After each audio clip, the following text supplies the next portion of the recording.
14:5 का महावाक्य है। सुनते बाबा की महावाक्य। मीठे बच्चे, अभी तुम संगम युग पर हो। तुम्हें पुरानी दुनिया से ताल्लुक यानी नाता तोड़ देना है, क्योंकि यह पुरानी दुनिया अब खत्म होनी है।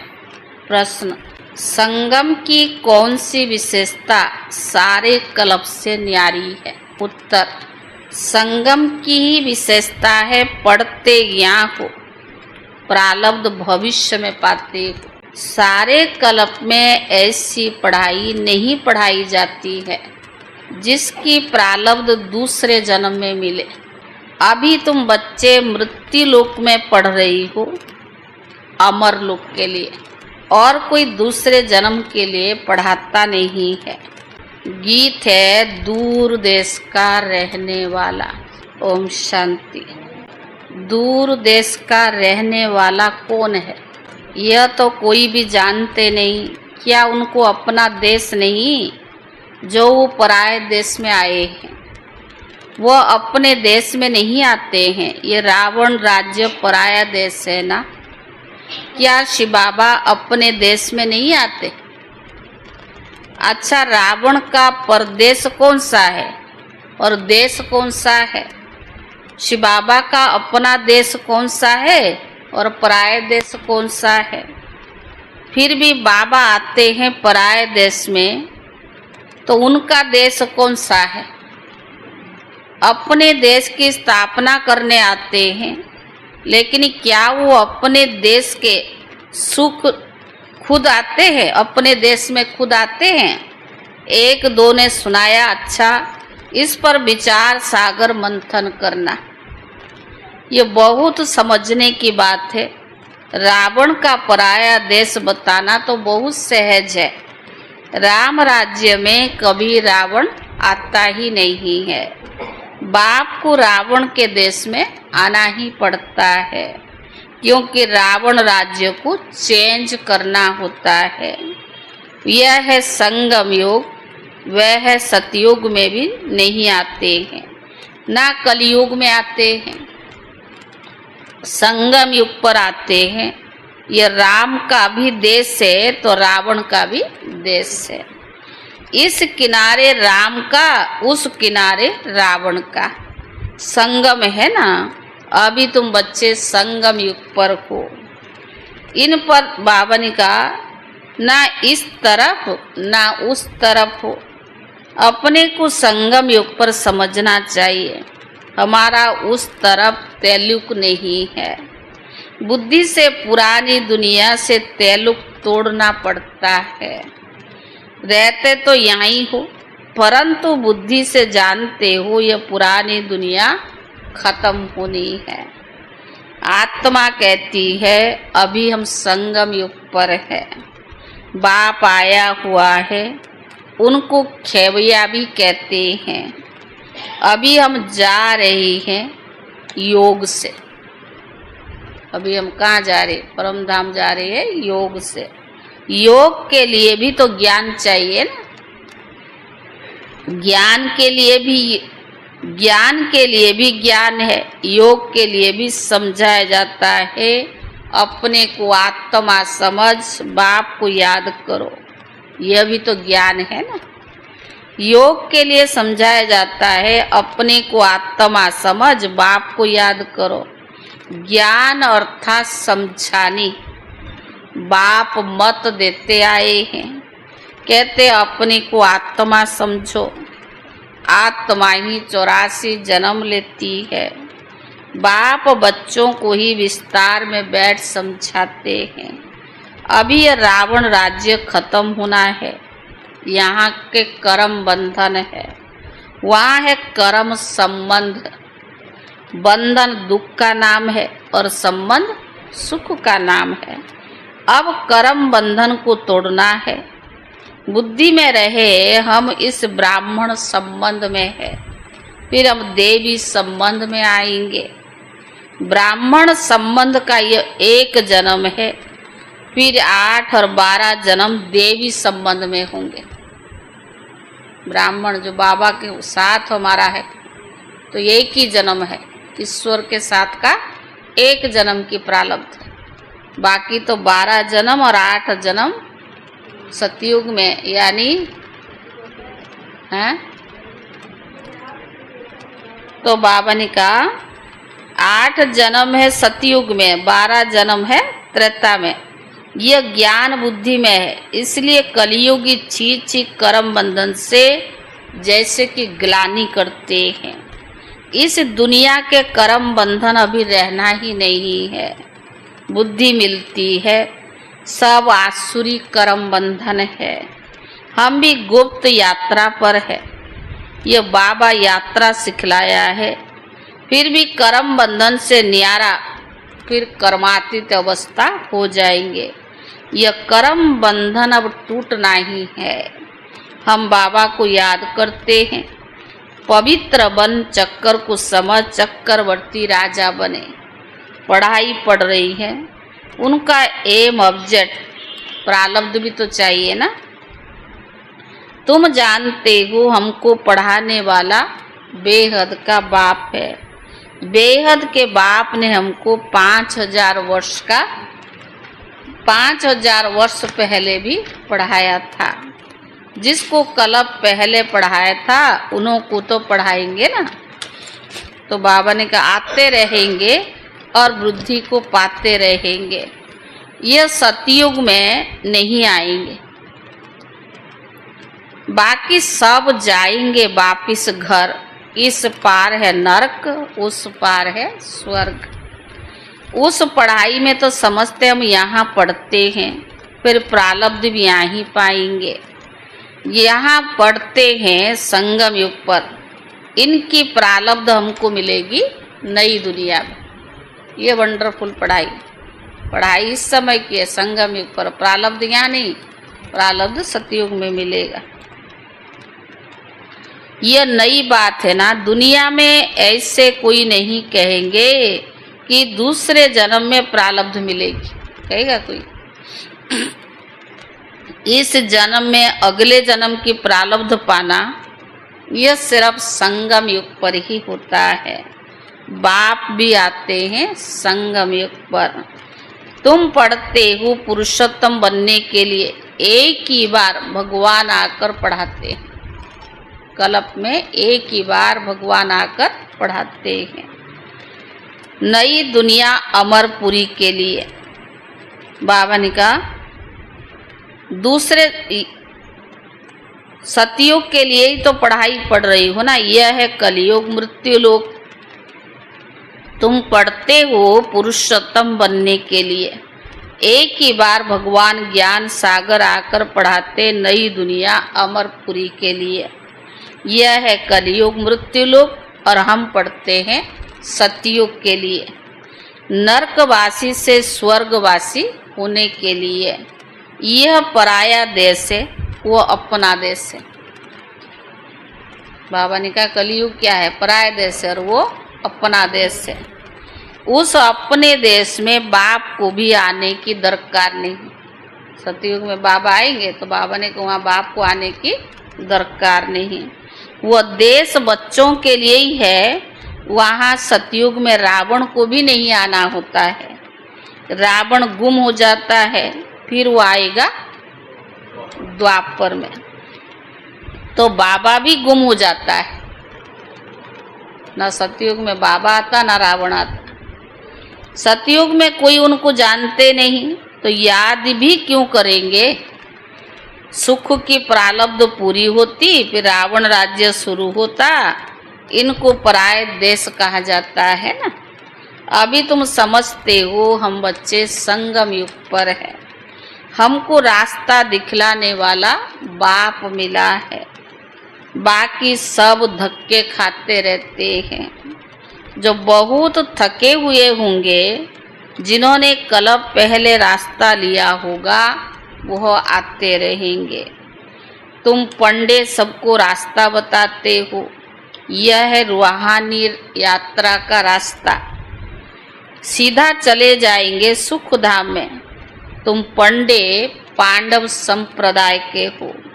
पांडव राज्य नहीं कहेंगे, राज्य ना पांडवों का है ना कौरवों का है, दोनों का ताज नहीं है ना। भक्ति मार्ग में दोनों को ताज दे दिया है। अगर दे भी तो कौरवों को लाइट का ताज नहीं देंगे, पांडवों को लाइट का ताज दे सकते हैं। तो बाबा ने कहा क्योंकि पुरुषार्थी है ना, चलते चलते गिर भी पड़ते हैं सब। बाबा ने कहा तब किसको देवे, इसीलिए सब निशानी विष्णु को दे दी। चलो बाबा से लाइट ले रहे हैं, लाइट का ताज दे सकते, पर क्यों नहीं देंगे, अवस्था एक जैसे नहीं, आज कैसी कल कैसी। तो इसलिए बाबा ने कहा ब्राह्मणों का माला नहीं बन सकता, ब्राह्मणों को ताज नहीं दे सकते, इसीलिए विष्णु को दे दी, क्योंकि वह संपूर्ण पवित्र है।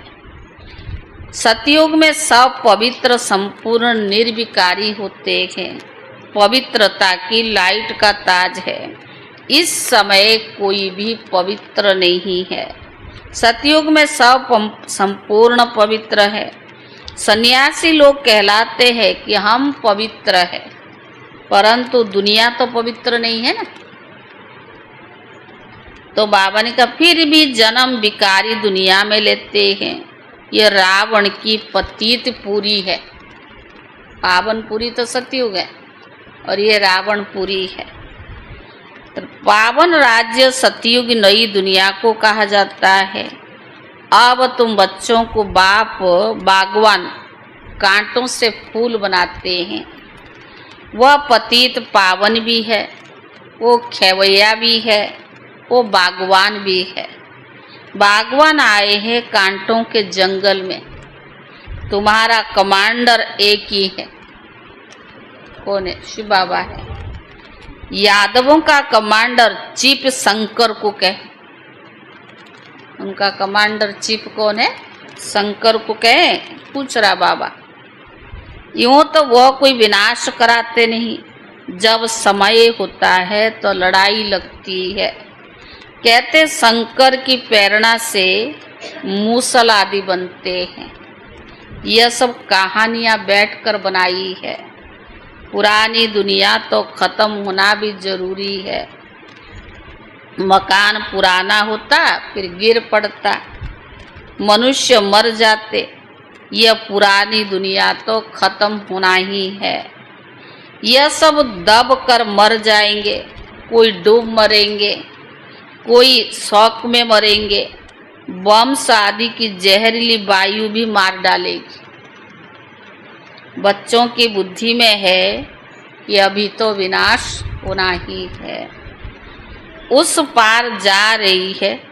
कलयुगी पूरा होकर सतयुगी स्थापना जरूर होनी है। फिर आधा कल्प कोई लड़ाई नहीं होती। सतयुग त्रेता में कोई लड़ाई नहीं होती। अभी बाप आए हैं तुम बच्चों से पुरुषार्थ कराने।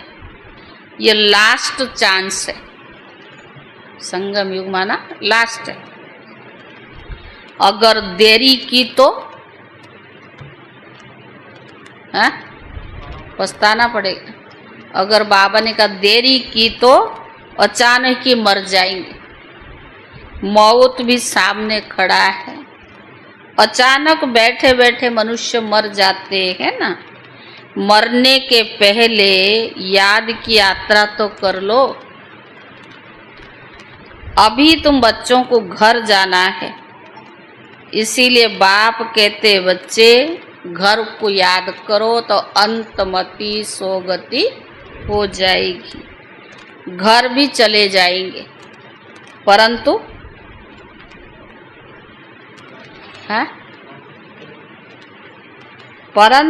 सिर्फ घर को याद करेंगे तो पाप विनाश नहीं होगा। बाप को याद करेंगे तो पाप विनाश हो और तुम अपने घर चले जाएंगे। इसलिए बच्चे बाप को याद करते रहो। अपना चार्ट तो देखो, मालूम पड़े। कल भी बाबा ने अपना चार्ट देखो तो मालूम पड़ेगा सारा दिन में हमने क्या किया। 5-6 वर्ष की आयु से लेकर अपनी लाइफ में क्या किया, वो भी याद रहता है ना। ऐसे भी नहीं, सारा टाइम लिखना पड़ता है, ध्यान में रहता है। बगीचे में भी बैठकर बाप को याद किया, दुकान पर भी कोई ग्राहक नहीं आया तो भी याद में बैठे रहे। बाबा ने कहना पोता मिल लिखो, ऐसा नहीं कि बैठ कर ही याद करना। तो बाबा ने कहा मूल बात है, अंदर में नोट रहेगा। अगर लिखना चाहते हो फिर भी डायरी रखनी पड़े, कितना समय याद। तो बाबा ने कहा मूल बात यही है, याद की यात्रा में हम तमो प्रधान से सतो प्रधान कैसे बने, पवित्र दुनिया का मालिक कैसे बने, पति से पावन कैसे बने। बाप आकर ये नॉलेज देते हैं, क्योंकि बाबा है ही ज्ञान का सागर। तो बाबा ने कहा तुम भी कहते हो बाबा हम आपके हैं, सदैव आपके ही थे, सिर्फ भूल कर दे अभिमानी हो गए। हम सदैव बाबा के बच्चे ही थे, लेकिन देह अभिमान में आकर बाबा को भूल गए हैं। अभी अपना आपने बताया, फिर हम देही अभिमानी बनते। संगम योग क्या है, स्मृति और विस्मृति का ही तो खेल है। बाबा सारी स्मृति दिलाता है, फिर हमें रियलाइज होता है। तो बाबा ने कहा सतयुग में हम देही अभिमानी थे, खुशी से एक शरीर छोड़कर दूसरा लेते थे। तुम बच्चों को यह सब धारण करना है, फिर समझाने लायक बनना है। जो बाबा सुनाता है उसको धारण करना है, फिर समझाने लायक बनना है। बहुतों का कल्याण होगा। बाबा जानते हैं ड्रामा अनुसार, नंबरवार पुरुषार्थ अनुसार सर्विसेबल बन रही हैं। अच्छा, किसको झाड़ आदि नहीं समझा सकते हो? भला यह तो सहज है ना, क्या बोलो? किसको भी बोलो तुम अपने को आत्मा समझ बाप को याद करो, यह तो बिल्कुल सहज है। बाप भी कहते हैं मुझे याद करो तो विक्रम विनाश होगा। और कोई मनुष्य कह न सके सिवाय तुम ब्राह्मणों के। तो बाबा ने कहा और कोई न आत्मा न परमात्मा को जानते हैं। ऐसे ही सिर्फ कह देंगे ना तो किसको तीर लगेगा नहीं। और कोई आत्मा न परमात्मा को जानते हैं, भगवान का रूप जानना पड़े। यह सब नाटक के एक्टर्स है। हर एक आत्मा शरीर के साथ एक्ट करती है। तो बाबा ने कहा एक शरीर छोड़कर दूसरा लेकर फिर पाठ बजाती है। वो एक्टर्स कपड़े बदली कर भिन्न भिन्न पाठ बजाते हैं। तुम फिर शरीर बदलते हो, वो कपड़े बदलते हैं और हम फिर शरीर रूपी कपड़े बदलते हैं। वह कोई मेल व फीमेल की ड्रेस पहनेंगे अल्पकाल के लिए। यहाँ मेल का चूल्हा लिया तो सारी आयु मेल ही रहेंगे। अगर भाई का चोला लिया, शरीर लिया तो रहेंगे ना। नाटक में तो बदल देते हैं। तो बाबा ने कहा वह है हद की ड्रामा और यह है बेहद का ड्रामा। पहली मुख्य बात है, बाप कहते मुझ बाप को याद करो। योग अक्षरी काम में नहीं लाओ, क्योंकि योग तो अनेक प्रकार की सीखते हैं। यह सब है भक्ति मार्ग के। अब बाप कहते मुझ बाप को याद करो और घर को याद करो। तुम घर चले जाएंगे। शिव बाबा इनमें आकर शिक्षा देते हैं। बाप को याद करते करते तुम पावन बन जाएंगे और घर चले जाएंगे। पवित्र आत्मा तो उड़ेगी ना फिर। जितना जितना बाप को याद किया होगा, सर्विस की होगी, उतना ऊंच पद पाएंगे। याद भी बहुत विघ्न पड़ते हैं। पावन नहीं बनेंगे तो ज्ञान सुनाने में विघ्न नहीं पड़ता, याद में विघ्न पड़ते। अगर बाबा ने कहा पवित्र नहीं बनेंगे तो, पावन नहीं बनेंगे तो धर्मराजपुरी में सजाएं भी खानी पड़ेगी, इज्जत भी जाएगी, पद भी भ्रष्ट होगा। पिछाड़ी में बाबा सब साक्षात्कार कराएंगे, परंतु कुछ उस समय कर नहीं सकेंगे। साक्षात्कार कराएंगे, तुमको इतना समझाया था, फिर भी तुमने बाप को याद नहीं किया, पाप कर रहे थे, अब खाओ सजा। साक्षात्कार कराएगा, दिखाएगा कितना समझाया, फिर भी बाप को याद नहीं किया, पाप करते गए, अब खाओ सजा। उस समय पढ़ाई का टाइम नहीं रहता है, अंत समय में थोड़ा पढ़ाएगा। अफसोस करेंगे हमने ये क्या किया, नाहेक टाइम तो गवाया ना। अब तो समझ नहीं आता, ना जाने कितना टाइम वेस्ट जाता है, उस समय अफसोस करेंगे, परंतु सजा तो खानी ही पड़ेगी। कुछ थोड़ी हो सकेगा। ना पास हुए फिर पढ़ने की बात ही नहीं है। अगर ना पास हो गए, इसमें तो क्या हुआ, दोबारा आप पेपर दे सकते, उसमें पढ़ने की कोई बात नहीं है। उस पढ़ाई में तो ना पास होकर फिर पढ़ते हैं, ये पढ़ाई तो उस समय पूरी हो जाएगी। अंत समय में पश्चाताप ही करना पड़े।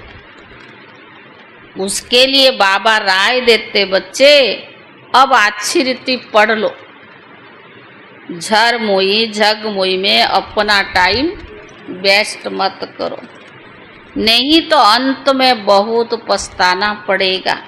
माया बहुत उल्टी काम करा देती है। चोरी कभी नहीं की होगी, वह भी कराएगी। पीछे स्मृति आएगी कि हमको माया ने ये धोखा दिया।